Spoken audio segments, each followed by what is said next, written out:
If you would kindly sit down. Everyone who's standing up, if you could kindly sit down, that would be wonderful. We want to start this program off right now because so many of you are taking a break from your everyday life to come here today. And the reason you decided to come out here today is because it's such an important and special day. Even though it's -3 degrees outside, the sun is shining because today is a day that we celebrate Dr. Martin Luther King, my friends. I got to tell you, first of all, my name is Roop Raj. I'm a reporter and anchor at Fox 2 News. And thank you. We are so thrilled to be a part of this today because this is an historic day. On this day, we celebrate the life of a man who made so many things possible for every single one of us sitting down. I want you to think about that just for a second. If you're a young person in high school or middle school, I want you to cheer right now. If you're in high school or middle school, I want you to know something right now. The further away we get away from the historic marches, the further away in years that we get from the historic speeches of the great Dr. Martin Luther King, we don't want you to forget how important this man is and was to us. And listen, yes, I say that as a guy who's Indian American. My mom and dad came to this country from India in 1973. And they had heard all of these wonderful stories about America. And they were 10,000 miles away in India. They had no money, and they said, let's go move to Michigan and go work in the auto industry. My dad is an engineer, and let's rock this. Let's make our American dream come true. But their dream couldn't come true without another dream coming true first. And that dream was that a guy who looks like me could stand up on stage shoulder to shoulder with guys and gals that look like you. White, black, Asian, Middle Eastern, Indian, Catholic, Christian, Muslim, Hindu. We could all shoulder to shoulder stand by each other and say we have one thing in common. We believe that we are all equal, each and every one of us.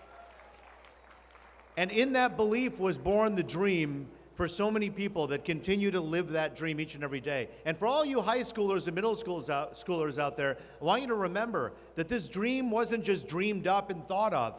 It was worked on really hard by your parents, your grandparents, and your great-grandparents.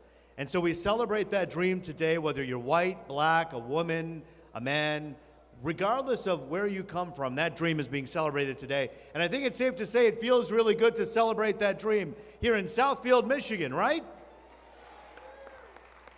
All right, my friends, thrilled to be with you today.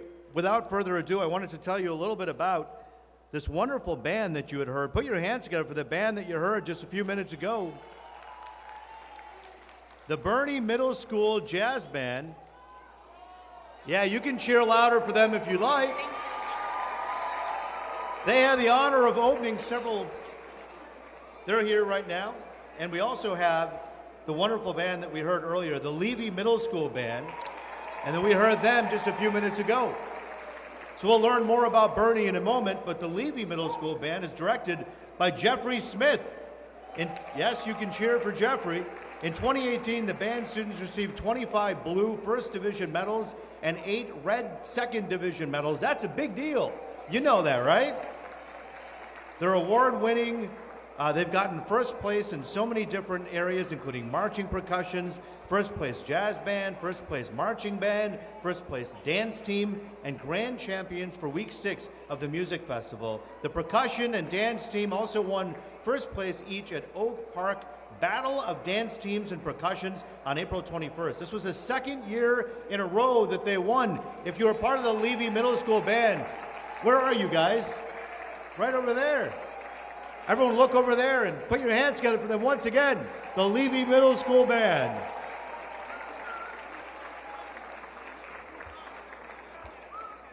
All right, my friends, let's go ahead and do this the right way. We are so honored to have the Southfield Police and Fire Departments. This now, the presentation of colors.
Oh, say, can you see by the dawn's early light what so proudly we hailed at the twilight's last gleaming, whose broad stripes and bright stars through the perilous fight o'er the ramparts we watched were so gallantly streaming, and the rocket's red glare, the bombs bursting in air, gave proof through the night that our flag was still there.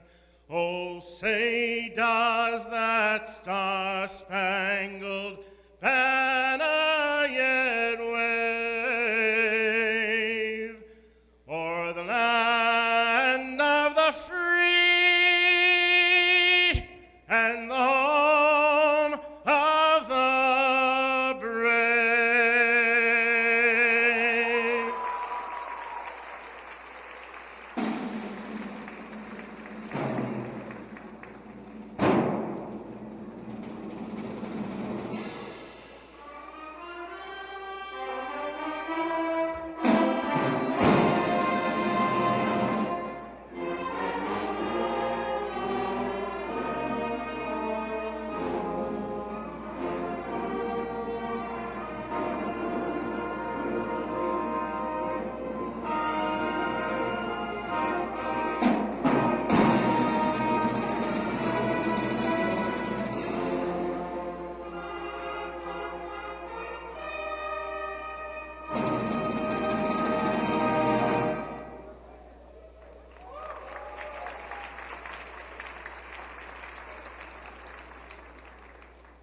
Well, I want to mention the Star-Spangled Banner.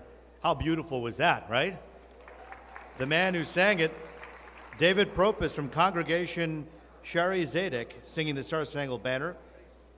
He learned the art of right from his father, by the way, and he studied voice with his famed Metropolitan Opera diva Elena Nicolaidi. Hazan has built an international concert career and is just a wonderful man, and we thank him for sharing his beautiful voice with us tonight. Put your hands together for him so much. Thank you so much, David, for sharing your beautiful voice with us. And as you heard, the Bernie Middle School Jazz Band as well. Levy, excuse me. I keep going back and forth. When you're reading off your phone, things become a little more difficult. When you have a printed piece of paper, it's a little bit easier, but I have it on my phone here. The Levy Middle School Band, we thank you guys so much. Very well done. All right. And so now for the invocation, I want you to please welcome onto the stage from Oak Grove Church, Dr. Robert Brumfield.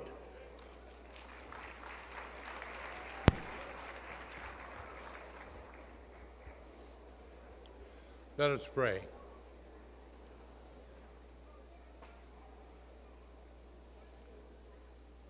We join together today as citizens of Southfield and children of your kingdom, O God, to give thanks, aware that our calls for justice and equality have yet to be answered. As we celebrate this hallowed day, the day on which we honor the life and work of the Reverend Dr. Martin Luther King, Jr., let us not be satisfied nor pacified. To honor Dr. King, we must not only rejoice and thank God for his legacy and sacrifice, but we must take action. As Dr. King said to the striking sanitation workers in Memphis in one of the final speeches of his life, now our struggle is for genuine equality, which means economic equality. For we know now that it isn't enough to integrate lunch counters, for what does it profit a man to be able to eat at an integrated lunch counter if he doesn't have enough money to buy a hamburger? We are saying, now is the time. Get the word across to everybody in power in this town that now is the time to make real the promises of democracy. Today, my brothers and my sisters, I pray that you understand that now is the time. It is not enough to have had an African American president if all residents in our country still cannot provide food for their children. It's still not enough to not have adequate health care and to still struggle to keep a roof above our heads. We must get the word across to those in power, from the mayor's house to the White House, from Owl Street to Wall Street, from Southfield to Capitol Hill, that now is the time to make real the promise of democracy. That promise that all people, no matter if they are black or white, Native American, Hispanic or Asian, financially blessed or struggling to make ends meet, regardless of your faith, if they recently crossed the border or born in this country, if they protect our country, collect our trash, or teach our children, all need to be treated with equal dignity and have access to a decent wage and quality of life. Let us pray. Let us pray for the strength of our fathers and mothers to harness the spirit of change that is sweeping across our nation and the work that Dr. King have left for us. Let us keep his dream alive, and that we never cease to protest and march and vote to open the gates of justice even wider, so that all of God's people and all of God's children can enter and truly give thanks unto God. Amen.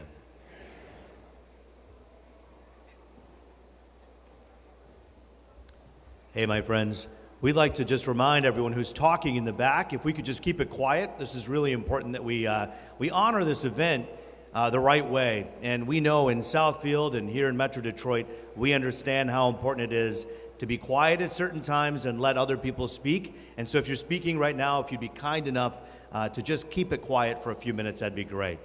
All right? And with that, my friends, I'd like to introduce to you a very special guest, the mayor of the great city of Southfield. And it's funny because did you know that for so many years, the mayor of Southfield, of course, was our good Brenda Lawrence, who now is representing us in Washington. She's right now standing right here. We have a lot of special guests, by the way, Mr. Meisner and so many others who are part of our community that we'd like to introduce throughout the afternoon. But I just wanted to make sure I mention her because whenever I think of Southfield, I think of Brenda Lawrence right away. But then now I think very much so of a man who's doing so much to help this wonderful, wonderful city continue to thrive and continue to do the great things on the shoulders of which we see right here. So ladies and gentlemen, put your hands together for the great honorable mayor of City of Southfield, Mayor Dr. Kenson Seaver.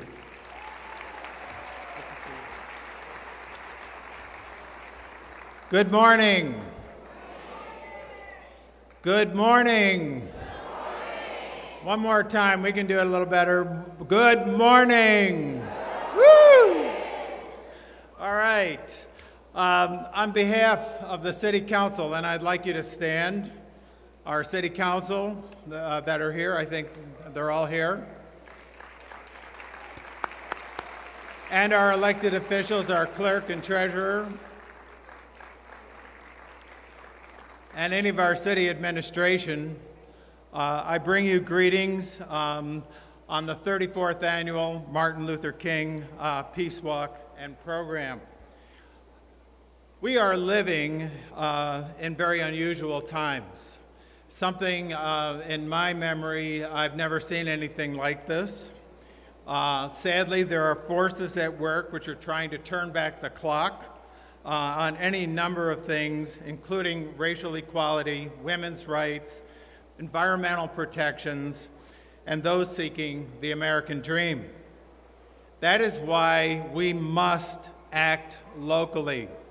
We must act locally, and that is why we walk today. That's why we are here today. I am proud that Southfield has a human rights ordinance. We act locally and we walk. I am proud that Southfield adopted a welcoming city resolution. We welcome immigrants and all people.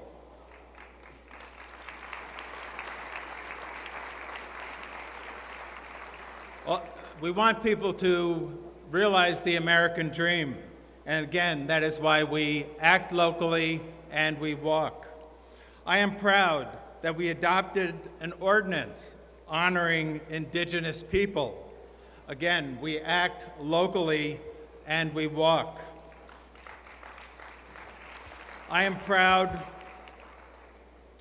that we support young men of color through an active chapter of My Brother's Keeper. Again, we act locally and we walk.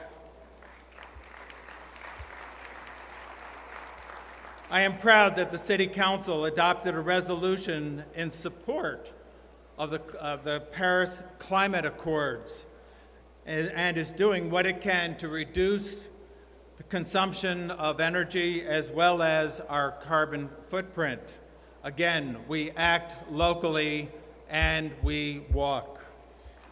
I am proud that when hate arose last fall and members of a Jewish congregation were murdered in their synagogue, we held rallies here, It's Not Okay. And we held memorials in Southfield. Again, we act locally and we walk. I am proud that Southfield has sent for the past 3 years delegations to Washington, D.C. for the annual Women's Walk or Women's March. Again, we act locally and we walk.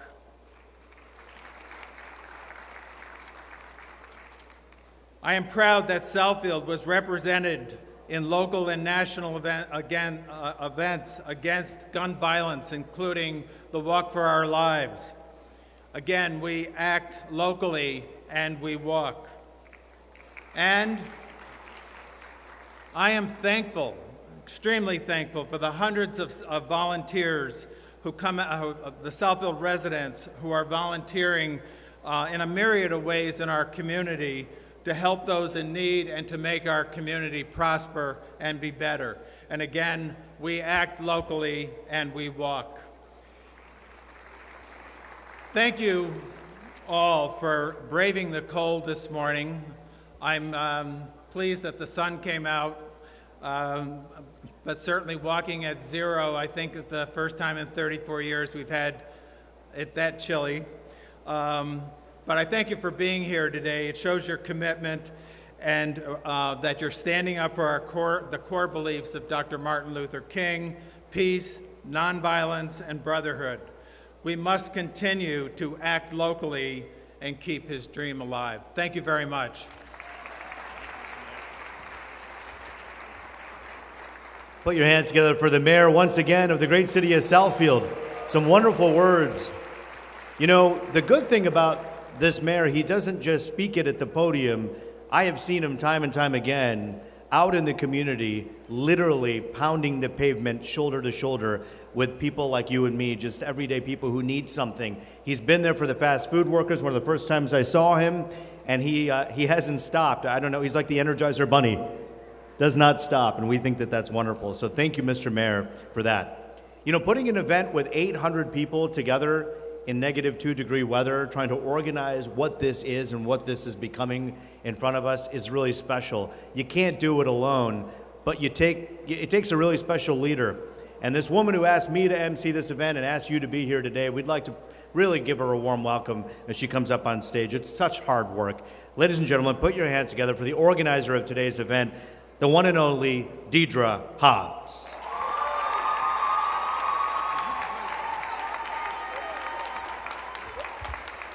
Good morning, everyone.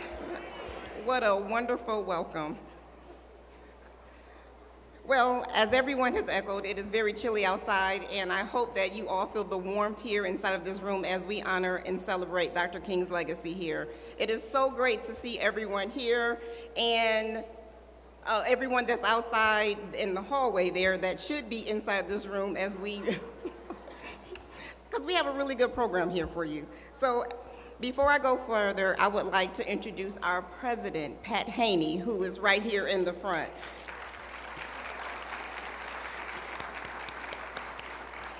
I stand before you as the first vice president, and I had some really big shoes to fill this year, as Pat is here, but she has been ill. But I appreciate each and every one of the MLK Task Force as we all pull together to make this a successful event today.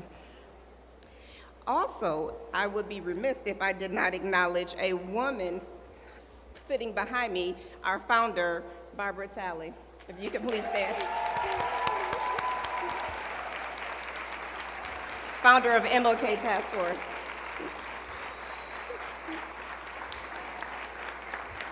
Wonderful. So I thank you all again. And now it is time for us to acknowledge our elected officials here in the audience. So as I call your name, or as I call your titles, could you please stand and wave to all your constituents here in the audience?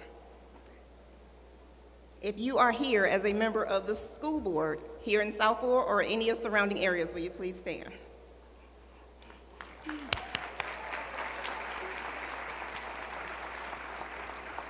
Citywide elects, city council, judges, mayors.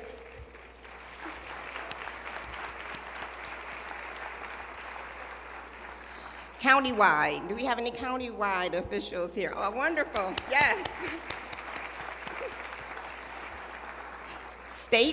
State level elected officials. One. And federal. Absolutely, thank you. I thank you all for taking time out of your schedules today. I know there are plenty of places that you could be, but you decided to join us here this morning. So I appreciate all of you and all of you out in the audience who are here. So without further ado, this program would not be successful without our sponsors. We have sponsors here, so we want to acknowledge them at this time.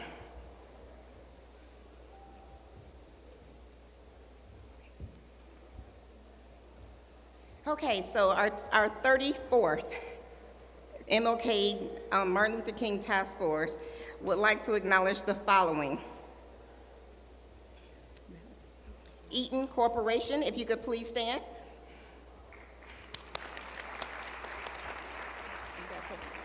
Okay, and our gold sponsorship goes to the UAW. Will you please stand? And come forward. Ascension Providence Hospital, if you are here, please stand. And next, Fifth Third Bank, if you are here, please stand and come forward.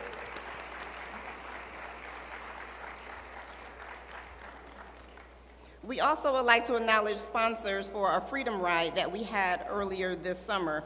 Would the Oakland County Board of Commissioners please come forward?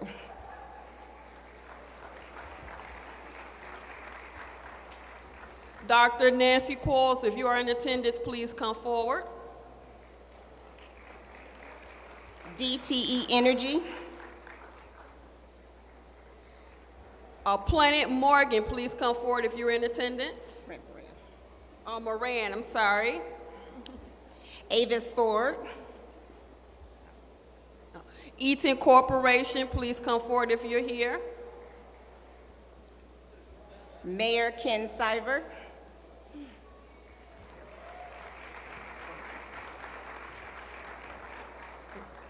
AGB Designs, LLC. If you're in attendance, please come forward. And a representative from the Southfield Public Schools. Thank you all very much. We would ask if you can just line up right here because we do have a group photo we would like to take of you. Thank you. That's yours.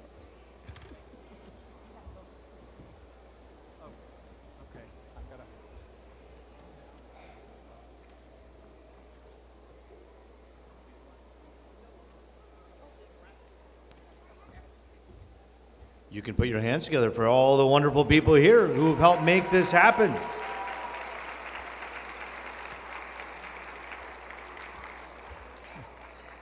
All right, my friends, without any further ado, let's move on with our program here.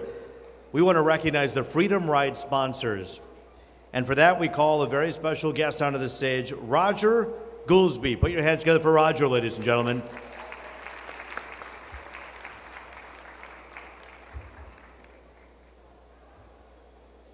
Keep clapping until he's up on stage. Let him know he's special to you.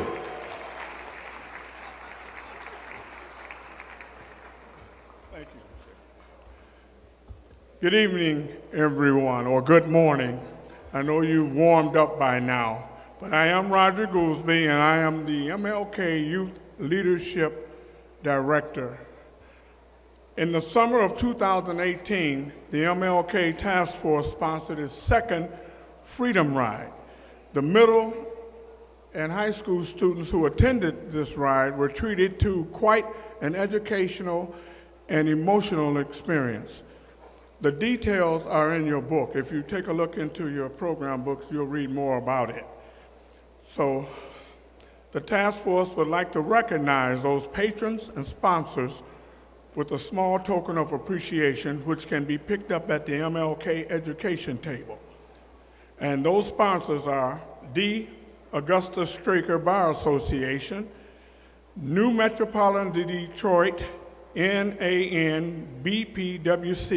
Incorporated, Dorothy Dean Esquire, 46th District Court Judge Deborah Nance, Alfred and Barbara Talley, Diana Pegler, Deidre Hobbs, Erica Perriman, Maurice Graves, Joseph and Sharon Person, Michigan Region McDonald's African American Council, Lisa Hawkins, Lawrence Technological University. I must add that Lawrence Technological University has afforded us a place where we can have our workshops, so we really appreciate that.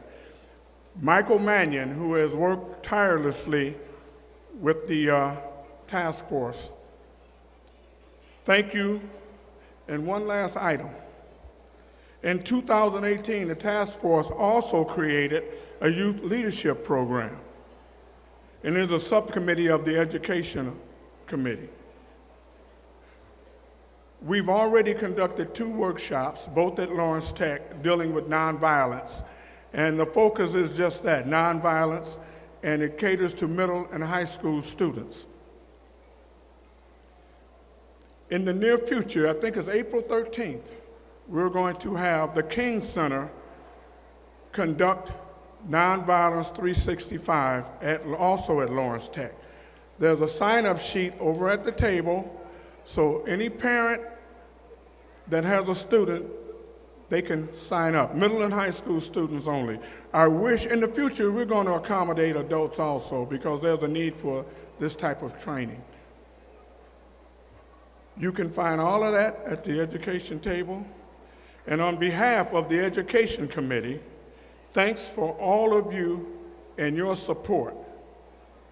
This is truly Dr. King's day, because we're just the offsprings and we're trying to continue that. And of course, without our young people, we cannot do it. So encourage principals, teachers, encourage your students to get involved with youth programs in the city of Southfield, anywhere for that fact. So with that being said, thank you very much, and keep supporting. All right, thank you so much. Here's a question. How many of you are hungry right now? Guess what? There's a really special thing coming up I want to tell you about in a second, with lots of great restaurants, and someone's about to come up and introduce that in just a moment. But I want to remind everybody that this celebration does continue after this program's over. Today at 2 o'clock until 4 o'clock, come join the City of Lathrop Village for light refreshments, music, international praise dance team, a day of service, all in honor of Dr. King. And the special keynote speaker is a Michigan Secretary of State who is here with us today. She was just seated in front of us, Jocelyn Benson. She will be the special keynote. That's happening again between 2 and 4 today. And you want to make sure you come out for that for sure. And I'm just looking right now. I think it's at 27400 Southfield Road. Is that where this is going to be? Yes. All right, so that's where you want to go, my friends. More information, talk to anyone on stage. All right, who's hungry again? I'm sorry. Did someone say they were hungry? Raise your hand if you're hungry. Oh, I know there's more. You've been taught to be polite. I'll tell you what, Barbara Selden and Uni Rose are here now to talk about the Taste Fest, which is coming up right here in a matter of a few minutes. Put your hands together for these lovely ladies who are matching in their lovely outfits. I think everybody knows who we are. My name is Frick. I'm Frack. And together, we try very hard to provide a program for you, not only as you get cognitive information and emotional information, but we also want to satisfy your stomachs. So we have been having this Taste Fest for the last 5 years. So it's always good to have nourishment on a cold, wintry, sunny, below 0-degree temperature day to celebrate such a wonderful occasion. But we come here today to say thank you to you and pay tribute to our awesome Taste Fest vendors. Thank you to our sponsors who provided financial support for the Taste Fest. You're going to enjoy the wonderful foods from around the world: China, Italy, Mediterranean, America, Seoul, and others. I want to thank the vendors today and let you know that they want to express their appreciation. That's why they are here, for they too recognize the legacy, the philosophy, and what Dr. King had did, not only for people of color, but for the entire world. When the program is over, I want you to stop by and taste the food. I want to introduce you to some of the people who will be providing this wonderful cuisine. They are beans and cornbread. They're in the back, okay? Wing hongs. Market Fresh Fine Foods.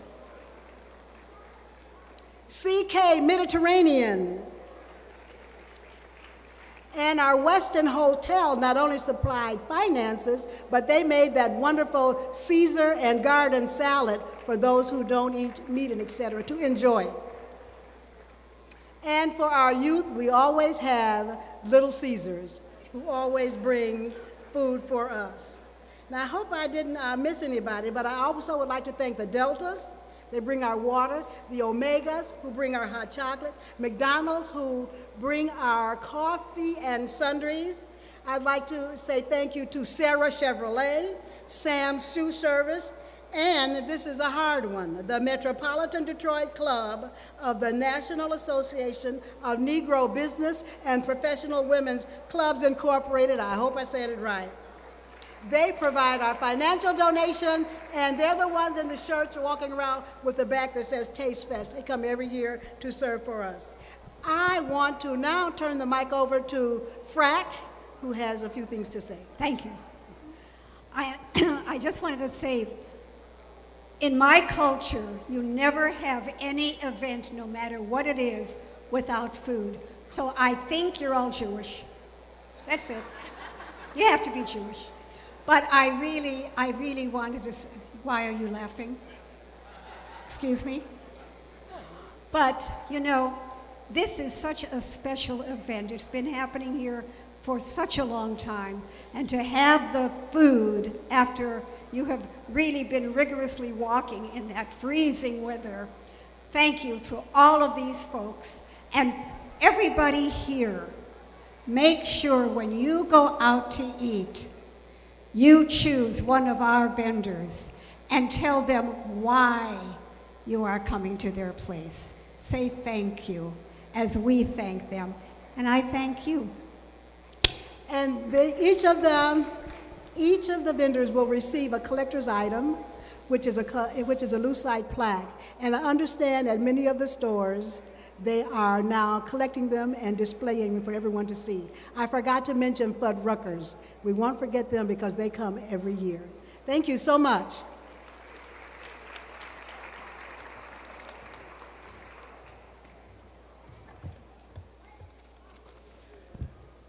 Good morning.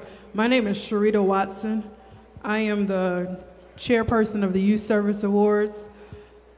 Also, my co-chair, Erica Pyramid, is here with me as well. This year, we had an honor of honoring 40 students for their outstanding community service within our community. Some of the things that they did was mock elections, breast cancer walks, mentoring fifth grade girls for the Project Womanhood, fine arts, marching band, and Rose mentoring group. Now I would like to have all of our Youth Service Award recipients come to the stage, please.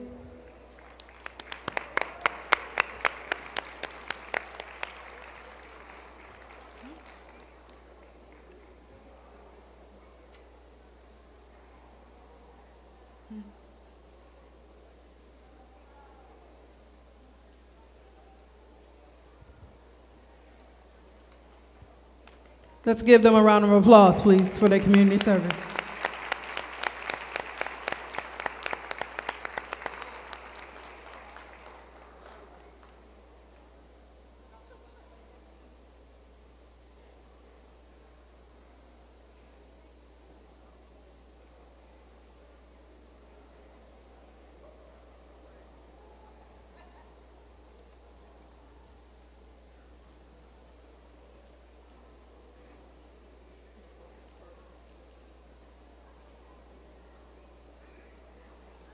Also, in addition, we had some of our Freedom Riders. If any of the students that went on a Freedom Ride, if they can come up as well.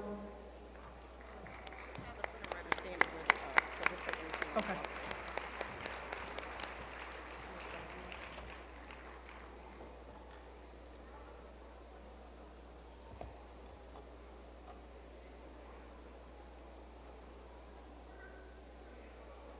Thank you.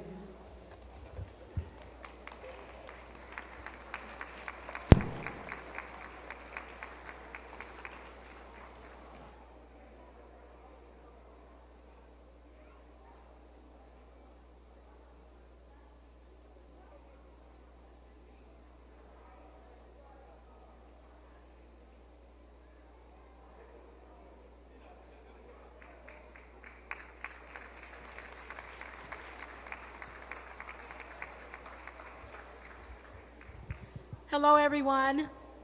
My name is Dorothy Dean, and I'm here to present the annual Adult Service Award. You just saw the youth. Every year, and in fact, this will be year 33 that we are presenting this award to a dedicated individual who serves the needs of the community, and in their life works, we see some similarities to Dr. King. We do not take this award lightly. We go into the community to see who is that dedicated individual. Well, this year, we're very pleased to announce the winner of that award. And as they say at the Academy Awards, the envelope, please, because I want to make the announcement and tell you a little bit about the recipient of this award. This year, the award goes to Patricia Haney. Let's give her a hand. And the reason it's going to her, you'll understand. Pat, as you can see, is here today, and she has been ill part of this session, but throughout it all, she has persevered and done things. And she has been so dedicated even in spite of illness.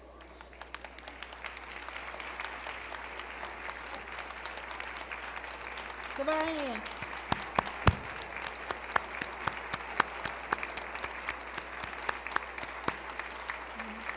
We are so proud of her. Let me tell you a little bit about Pat.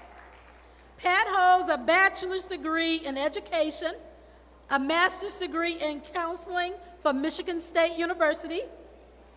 Additionally, she's received extensive training in labor relations and collective bargaining, including studies at Harvard University. Prior to her retirement in 2012, she was employed by the National Education Association as field director in Kentucky, New Jersey, and Michigan. During her employment with the NEA, the state affiliate, the Michigan Education Association, Pat represented the teachers, support personnel in Southfield for over a decade. She was the first female and person of color to hold that position. So let's give her a hand just for that, too.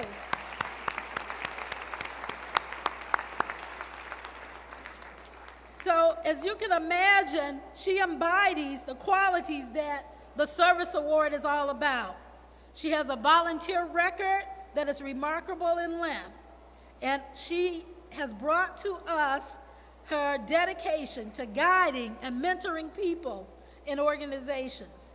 She joined the task force in 1987, and she held various positions there. She's been task force president previously. She was called upon again to serve, and she is serving a third term.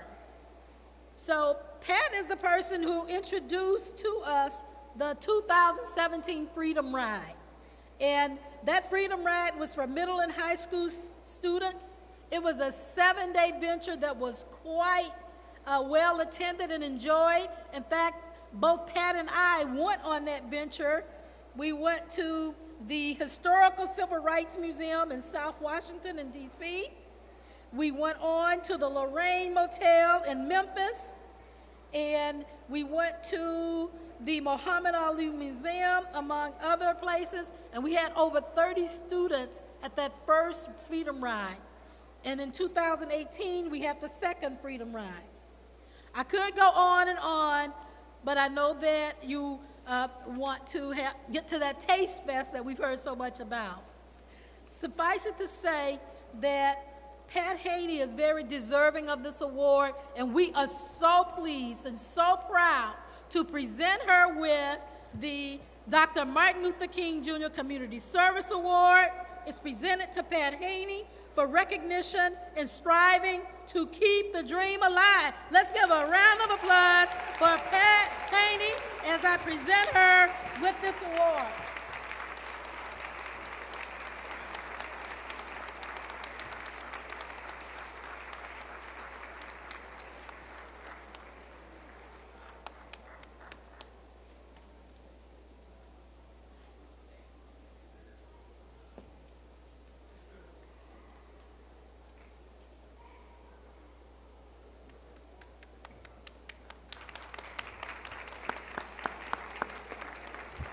I think you can do better than that for applause for someone who gave so much and continues to give so much to us. We thank you so much.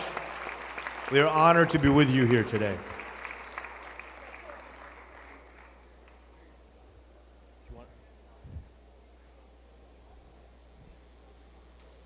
I am so thankful.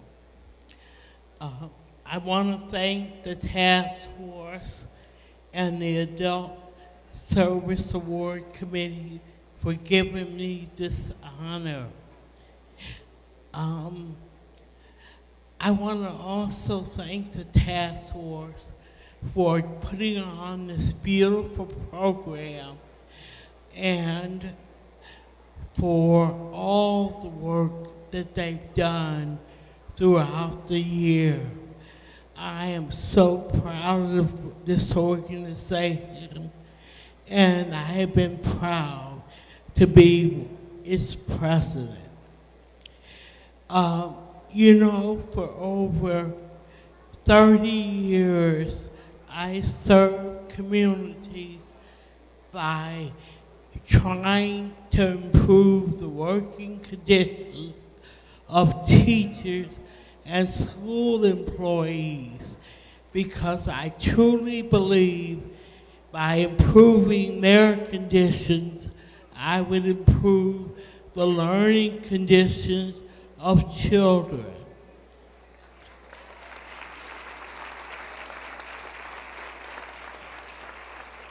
It was more than just a job for me.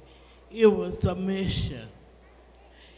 And when I was forced to retire due to health issues, I was devastated. I was lost.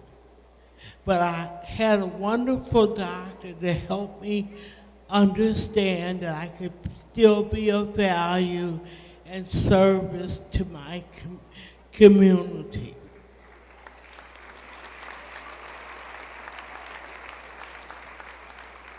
He encouraged me to get more involved in the task force, and so I went forth. The task force is a very special organization with a very special charge. Some of you know I've had 3 massive heart attacks and now a second stroke, but I'm still here.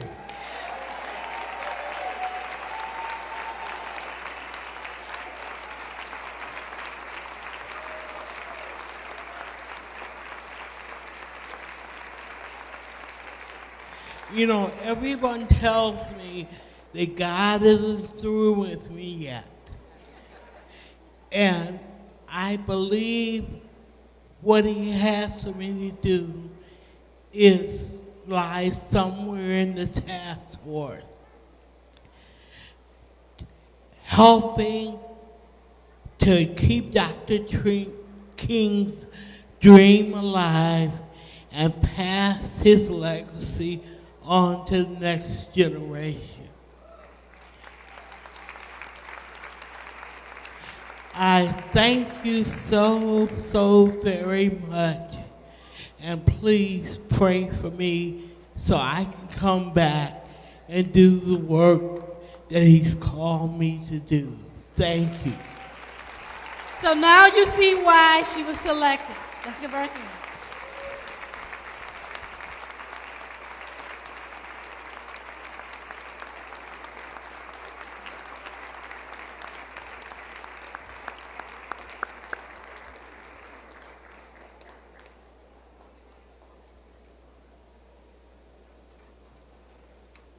I know it's safe to say that you continue to inspire each and every person in this room.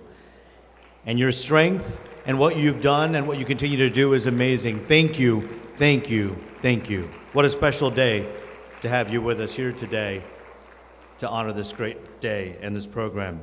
Hey, by the way, we have our keynote speakers coming up in a few minutes. Dr. Jennifer Martin Green. She's the superintendent of the Southfield Schools. So many people move to Southfield because they know the schools are wonderful. And we have a lot of credit to be given to the person who's up here on stage. So stay tuned for that in just a few minutes. All right, my friends, let's continue to move on here in our program. We have some great music for you. We have food, as we mentioned, coming up as well. Right now, I'd like you to welcome onto stage a U.S. Army veteran for the ringing of the bell. Put your hands together for Dan Brightwell.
friends, put your heads together for the Bernie Middle School Jazz Band, directed by Randy Scott.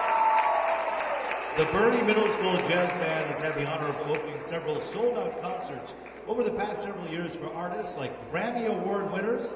I gotta tell you, I mean, when you have Dionne Warwick, Walter Beasley, and others that are asking you to play, that's a pretty big deal.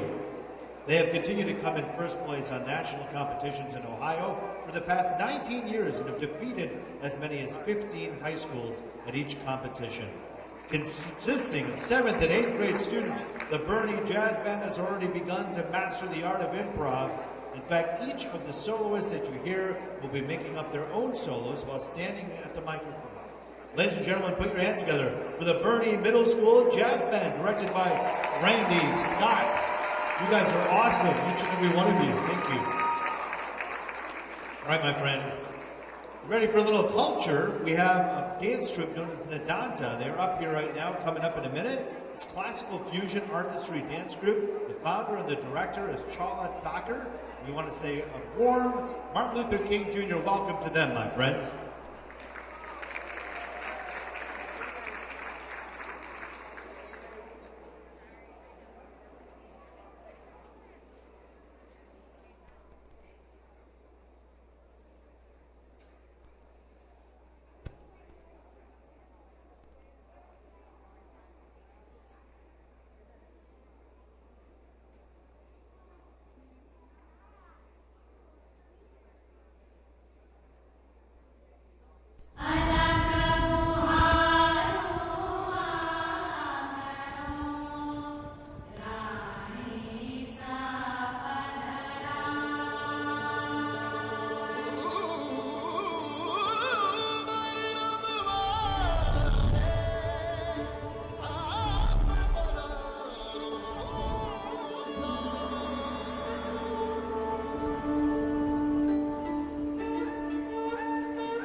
Ladies and gentlemen, put your hands together for Nidanta. Now that, just so you know, there was no explanation. So I'm Indian, right? And so I went to India 3 years ago. I went to a wedding, and that's kind of what they were doing on the streets and on the stages. And it's so colorful, so beautiful, and so wonderful. And we want to thank each and every one of you for coming today. Put your hands together for them once again. All right, we're going to listen now to the Bernie K8 Jazz Band once again. Randy Scott's the director. You can put your hands together for them again, make them feel special.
Good afternoon.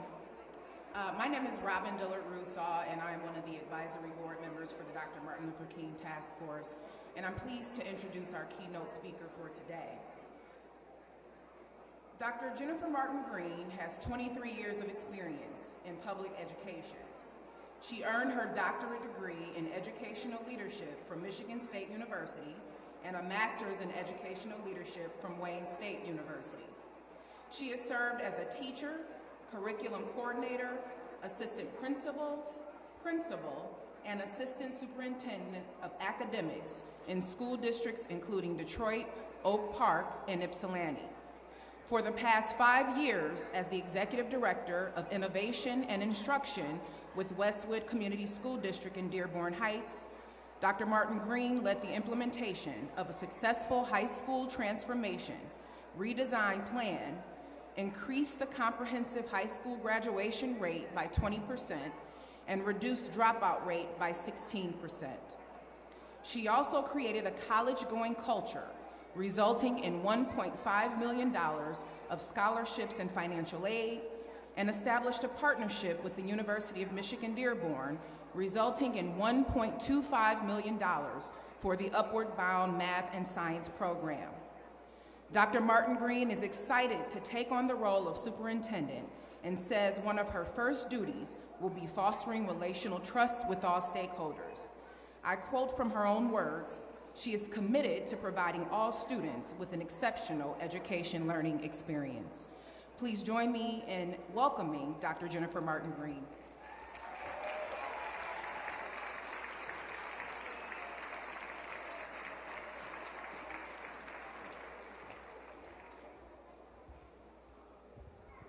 Thank you. Thank you for such a warm and heartfelt introduction. Thank you to the Dr. Martin Luther King Jr. Task Force. Thank you for inviting me out to serve as keynote speaker for such a momentous occasion. And to the many people who put in countless hours to coordinate today's event, I say thank you. To the elected officials of this great community, to the clergy and religious leaders, to my family and friends, to the members of the National Pan-Hellenic Council, especially Alpha Kappa Alpha Sorority Incorporated, to the Southfield Public Schools community, the Southfield Board of Education, who selected me to come and serve. Would you please stand, because I owe this honor to you. To the parents, faculty, staff, and especially my Southfield Public School students who have come out today, I want to say thank you. They've all seemed to disappear. To the many citizens of Southfield and neighboring communities who have come out on today to keep the dream of Dr. Martin Luther King Jr. alive, a dream of hope, a dream of justice, a dream of equality, a dream of nonviolence, a dream of love that was planted in the hearts of all mankind and cultivated on the journey for the advancement of civil rights for all people. I say thank you. I am very delighted to be here today to speak and share my thoughts with such a distinguished group.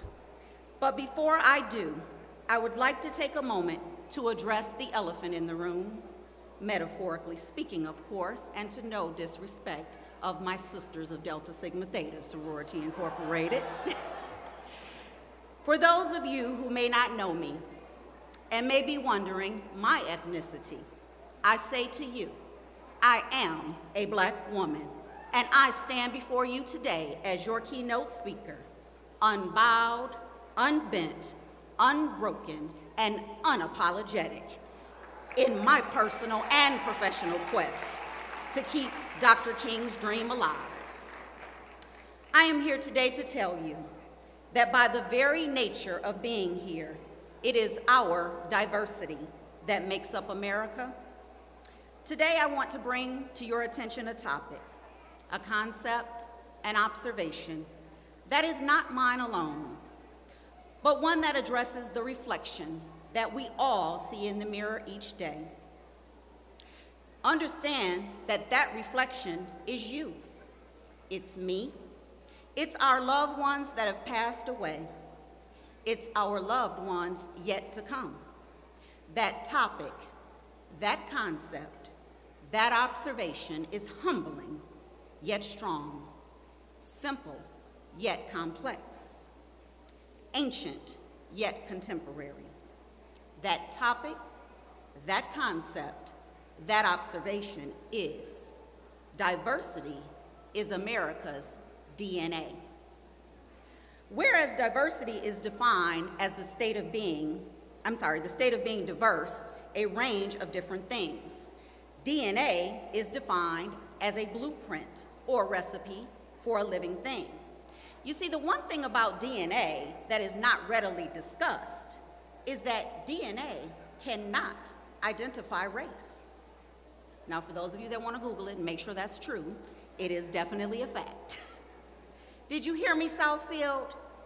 DNA cannot identify race. Scientific research has long confirmed that DNA cannot distinguish race.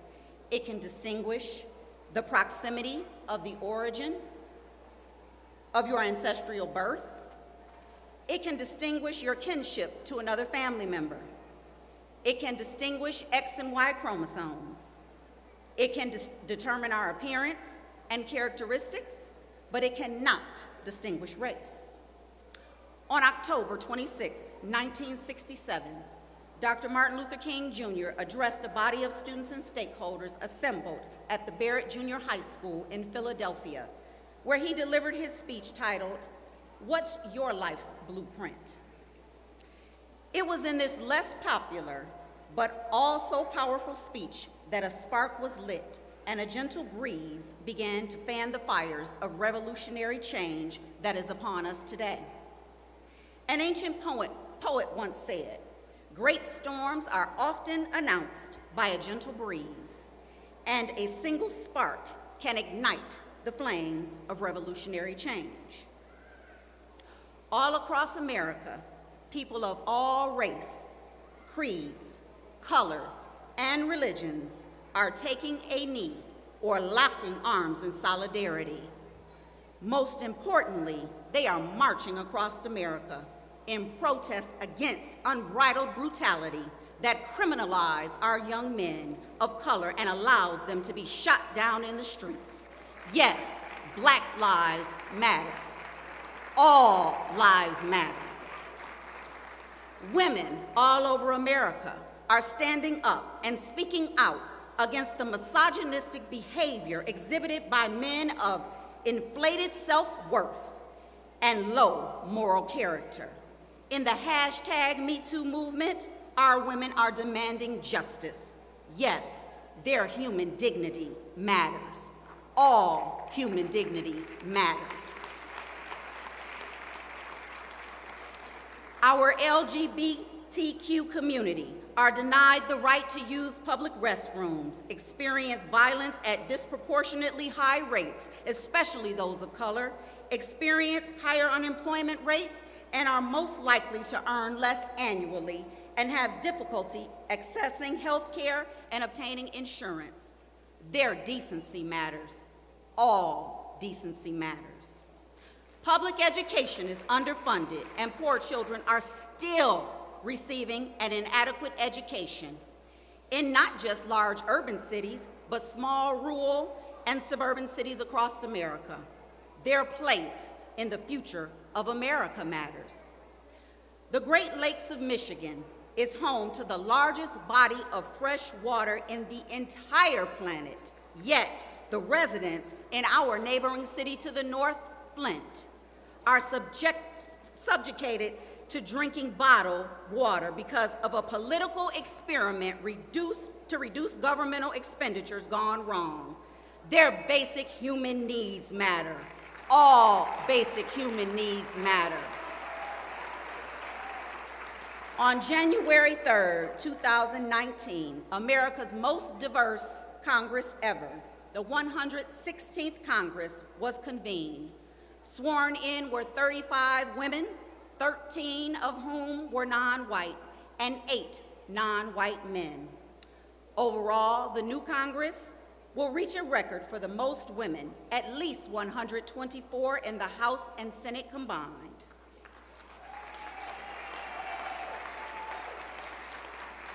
The new high for the number of African American and Hispanics serving in the House of Representatives. These numbers include the first 2 Native American women to be elected to the House Democrats, Deb Haaland of New Mexico and Sharice Davis of Kansas.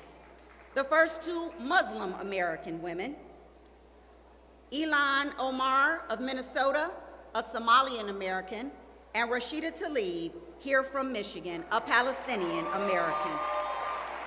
This has occurred because our votes matter. Americans are fed up with the status quo of marginalizing the diversity of America, casting their votes for change, and a new landscape is forming in our nation's capital because our votes matter. All of our votes matter. And of course, while she had to depart, our very own Congresswoman, the Honorable Brenda Lawrence, will again represent us the great state of Michigan and the community of Southfield to be our standard bearer for civil rights and human rights for all people. To date, our government is shut down because Mr. Trump wants the American people to build a wall that physically separates the United States from Mexico and separates minor children from their parents, forced to be in detainment, some of whom are held in squalid conditions, lacking food, water, and health services. This is also affecting hundreds of thousands of government workers.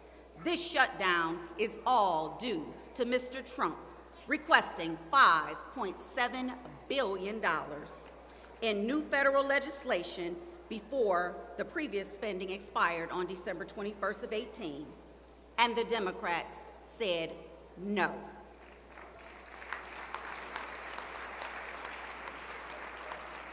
No to such geopolitical absurdity when the nation's infrastructure is crumbling. No to such geopolitical absurdity when the Social Security coffers are reportedly running out of money. No to such geopolitical absurdity when the United States is the only highly developed country in the world that doesn't have universal health care. Now, mind you, it's not considered universal when it excludes tens of millions of people based on cost. Today in America, we still argue over whether health care is a human right. Mr. Trump allows the government to be shut down because the American people are challenging the absurdity of his priorities.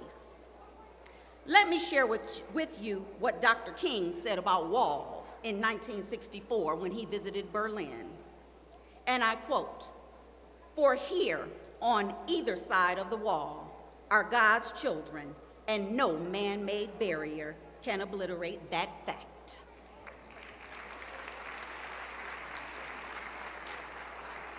Now back to the autumn day in 1967, where Dr. King spoke prophetically, addressing the little school in Philadelphia. What's your life's blueprint? He must have known the road that lay ahead. He must have known that our life's blueprint, he must have known that there would be peaks and valleys on the journey ahead without him.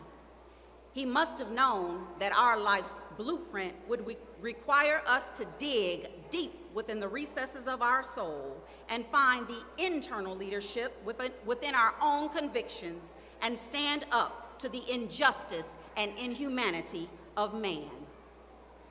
He said that one day in your life's blueprint, you would need the following. 1, a deep belief in your own dignity, your own worth, and your own somebodyness. Don't let anybody make you feel that you are nobody. And always feel that you count. You have worth, and your life has ultimate significance. Number 2, have a basic principle of determination to achieve excellence. And 3rd, have a commitment to the eternal principles of beauty, love, and justice. Don't let anybody pull you so low to make you hate them. Don't let anybody cause you to lose your self-respect to the point that you do not struggle for justice. Dr. King must have known that the growing presence of diversity in our America would cause an uneasiness among those who would fear sharing in the liberties of this country and would somehow diminish their own liberties. That they would lash out against their fellow man and woman as if they were suffocating and the oxygen they breathe is in short supply. But all they need do is breathe. He must have known that as we grow as a country, we will feel as if one part of society is more or less important than the other, and yet we are all part of the body of a whole. 1 Corinthians chapter 12, verse 12 through 27 says it best when the Apostle Paul, in his first letter to the Corinthians, writes about one body with many members. And in his letter he says, For just as the body is one and has many members, and all the members of the body, though many, are one body, so it is with Christ. For in one Spirit we were all baptized into one body, Jews and Greeks, slaves or free, and all were made to drink of the Spirit. For the body does not consist of one member, but of many. If the foot should say, because I am not a hand, I do not belong to the body, that would not make it any less part of the body. If the ear should say, because I am not an eye, I do not belong to the body, that would not make it any less part of the body. If the whole body were an eye, where would be the sense of hearing? If the whole body were an ear, where would be the sense of smell? But as it is, God arranged the members in the body, each one of them, as he chose. If all were a single member, where would the body be? As it is, there are many parts, yet one body. The eye cannot say to the hand, I have no need for you, nor can the head to the feet, I have no need of you. On the contrary, the parts of the body that seem weaker are indispensable. And on those parts of the body that we think less honorable, we bestow the greater honor. And our unpresentable parts are treated with greater modesty.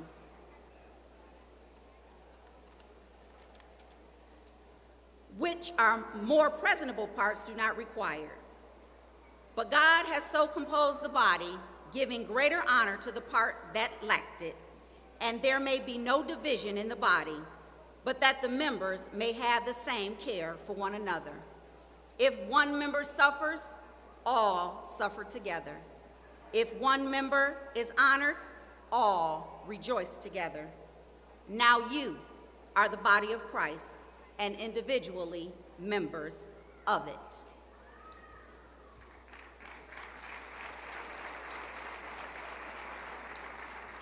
Dr. King must have known, like the body of Christ, during the days ahead, America would look upon its diversity and view some parts of it less important, less honorable, less glamorous than the other, yet not fully realizing that all parts make up the body as a whole. He must have known that because of the diversity in the DNA of America, that we could never be a body of a whole without respecting the functional beauty of all of our diverse parts.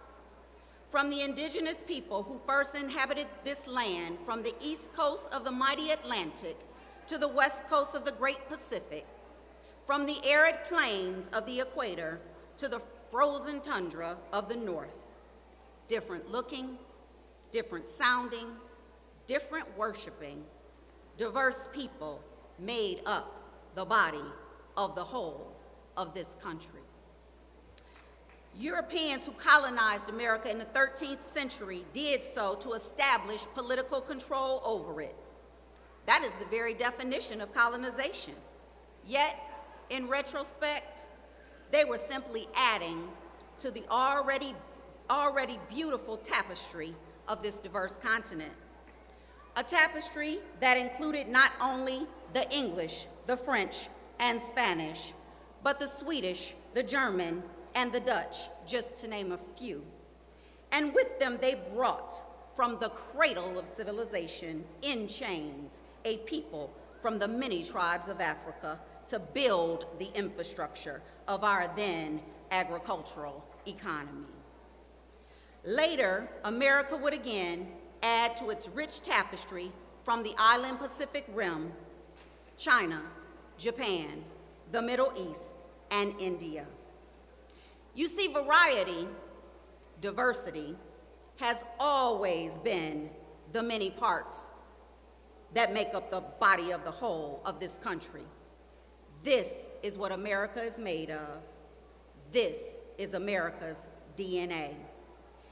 In closing, I would like you to repeat after me. There is strength in diversity. DNA cannot distinguish race. And diversity is America's DNA. Thank you, and may God bless.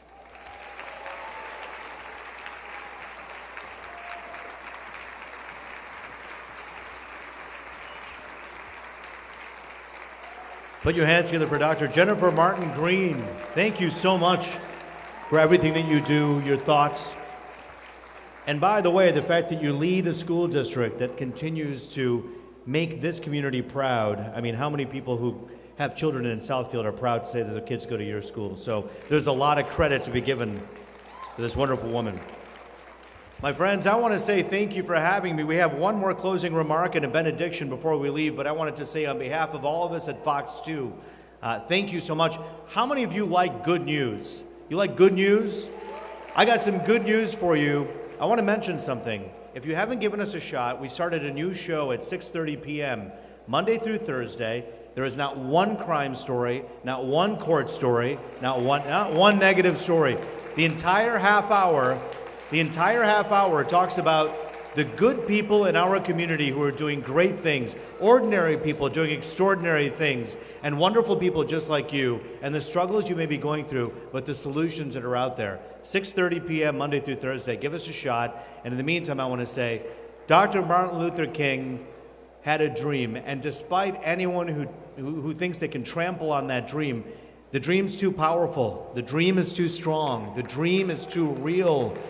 And the dream has come alive. I mean, the fact that my parents could come here with nothing and their son could become a television reporter and anchor in the great city of Detroit tells you that this country is great. The fact that you and your children and your grandparents and everyone that is in your life has been able to do what they've been able to do despite racism, despite people putting you down, you continue to rise up. And that's what the spirit of Dr. Martin Luther King is all about. I want to say thank you for having us. Have a wonderful day and enjoy the sunshine because the temperatures aren't worth enjoying right about now. Have a good one, my friends. Bye-bye.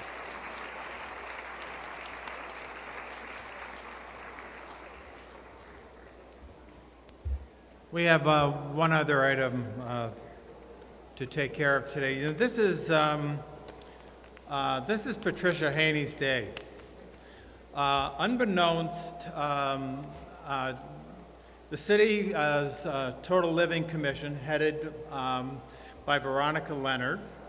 You can cheer. Good morning. One of their charges is I'm blanking. Oh, Greg Kennedy Community Service Award, and there were a number of nominations held for the Community Service Award this year, and unbeknownst that the task force was doing their Community Service Award, so something's in the air because we have the same nomination and the same awardee. So anyhow, I wanted to say good afternoon and talk a little bit about the award.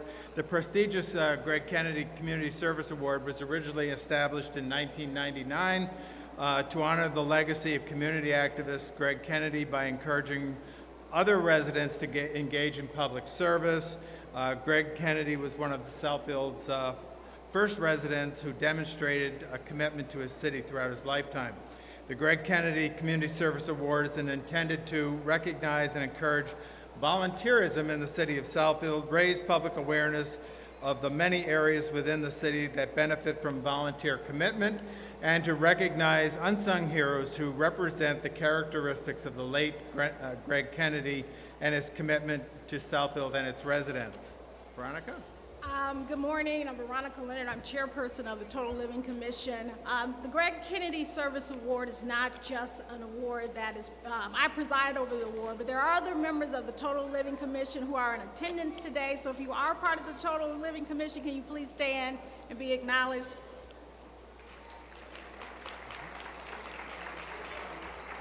Thank you. Nominees must be a Southfield resident for at least the past 5 years, who is involved in the community and exemplifies community spirit through their attitude, activities, and volunteer efforts. Moreover, Greg Kennedy's Service Award recipients must embody and demonstrate service, character, and a lasting impact on the community. Nominations for this prestigious award are reviewed by the city's Total Living Commission with recommendations to the Southfield City Council. The City Council recognizes one resident annually with the Greg Kennedy Service Award. Since its inception, there have been only 5 past recipients of the award, including Samuel Havis in 2000, Jacqueline Nelson in 2001, Muriel Zweigel in 2003, John Adams in 2016, and Roger Goolsby in 2017. And Roger's present here today, right in the middle, taking pictures. Many of you are already familiar with Pat Haney. She's a person that has diligently served the Mlk Task Force and Southfield community for many years. She is a Southfield ambassador and a champion for social and civil rights, and it's my pleasure to be able to present this award today to Pat. She is serving her 3rd term as the president of Martin Luther King Task Force, and I will cut some of the bio because it's already been said. And so Veronica, we're back to you. I think that earlier you got an extensive bio of Ms. Haney, but I can tell you she was a recipient. After long deliberations, she was a deserving recipient. She's given back to this community for many years, and we're proud to present her with the Greg Kennedy Community Service Award. And Pat is the first female and person of color in this position with the National Business Network and the NEA, Delta Sigma Theta, and on and on. So I'll skip all that. And Pat, we're coming down to present this to you personally.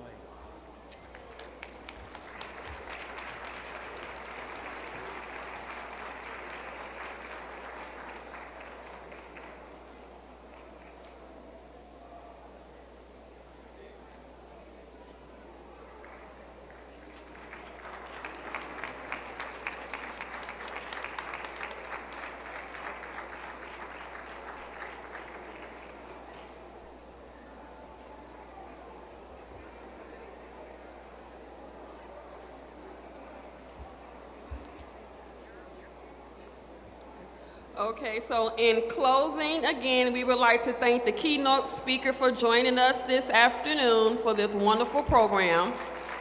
We would also like to thank our MC for today, and we would like to thank all of you as well in the audience for joining us for this great program today. Thank you again, and for our final announcements, the buses will be leaving after the Taste Fest, so please enjoy the food, and then after the food, if you need a bus ride back, please go to the back door, the door that you came in for the bus, and you could get a bus ride back to the United Hope Methodist Church. Thank you. We will have Reverend Kimmy Regal come up and give us a benediction and walk out, and then Marsha Lewis from the Southfield Alumni Chapter of Delta Sigma Theta will lead us, and we shall overcome. Thank you.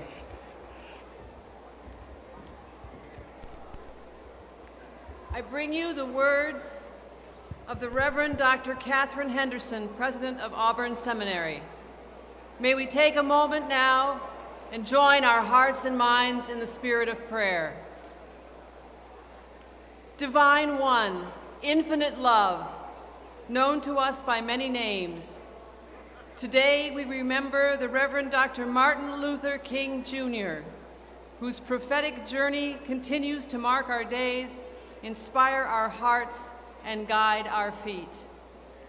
In this moment of celebration, let us not move too quickly, but allow our attention to focus on a world that is still sin-sick and falls so short of the mark of love and justice.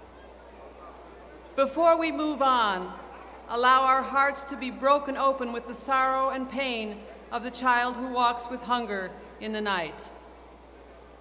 Before we move on, allow our hearts to be broken open with the mother in Flint who cannot trust the contaminated water in her sink to quench the thirst of her children. Before we move on, allow our hearts to be broken with the immigrant father hiding in the storerooms whose insufficient papers express nothing of the dignity he was already afforded as a child of God. Before we move on, allow our hearts to be broken open with the grandmother who marched with Dr. King and fought for justice, only to find her name removed from the voter registration rolls when she went to cast her vote. Before we move on, allow our hearts to be broken open with those in prison, caught up in the system that destroys lives and families. Before we move on, allow our hearts to be broken open with the trans sister who lives in the daily threat of violence just for being who she is.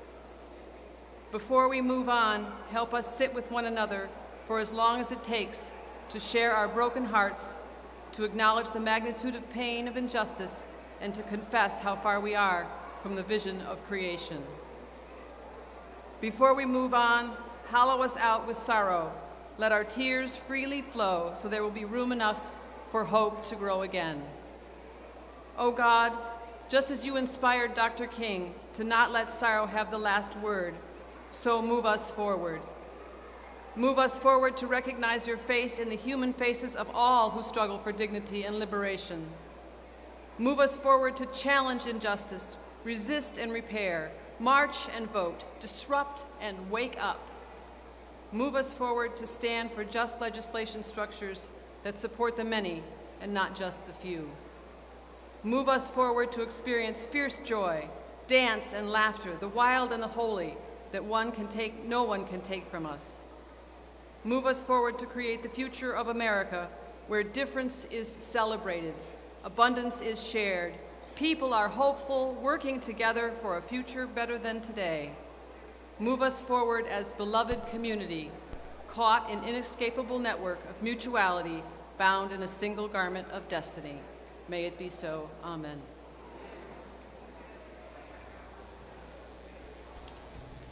We shall overcome. We shall overcome. We shall overcome someday. Oh, deep in my heart, I do believe we shall overcome someday.